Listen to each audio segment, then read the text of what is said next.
الأعزاء في كل مكان، هكذا أيها الحفل الكريم، أيها المتابعون الأعزاء في كل مكان.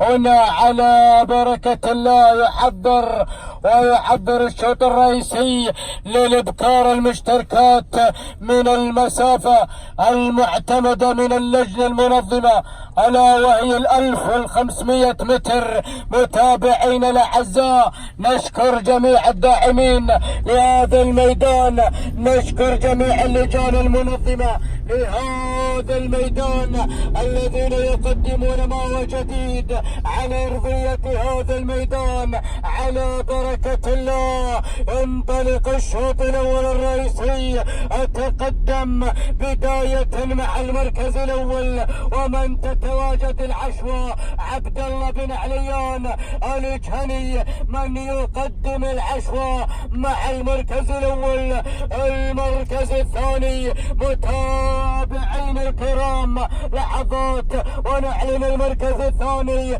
لكن وصلت أمواج إبراهيم بن سعود الرشيدي من يقدم أمواج مع المركز الثاني. ثالث الأسماء وصلت هملولة صالح بن محمد الحربي من يقدم هملولة مع المركز الثاني. ثالث الأسماء متابشاير صالح بن محمد الحربي. اللحظات الأخيرة، اللحظات الخطيرة الفاصلة عن الشوط الرئيسي، الفاصلة عن الشوط المثير لسن المفاريد. المركز الأول ولا زالت العشوة مع عبد الله بن عليان الجهني.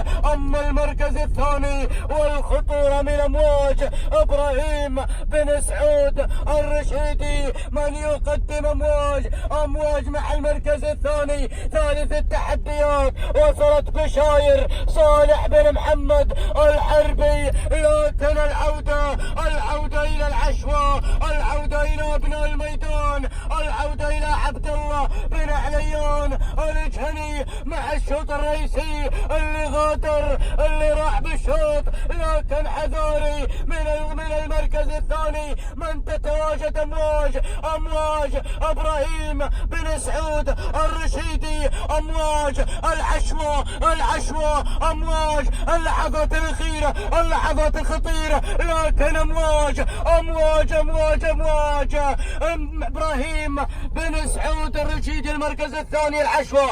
عبد الله بن عليان الجهني المركز الثالث. وصلت محبة محمد بن فهد العنزي. متابعينا ومشاهدينا الكرام، تهانينا والناموس على حصول أمواج المركز الأول والشوط الرئيسي من المسافة 1500 متر لإبراهيم بن سعود الرشيدي. تهانينا والناموس لجميع الفائزين.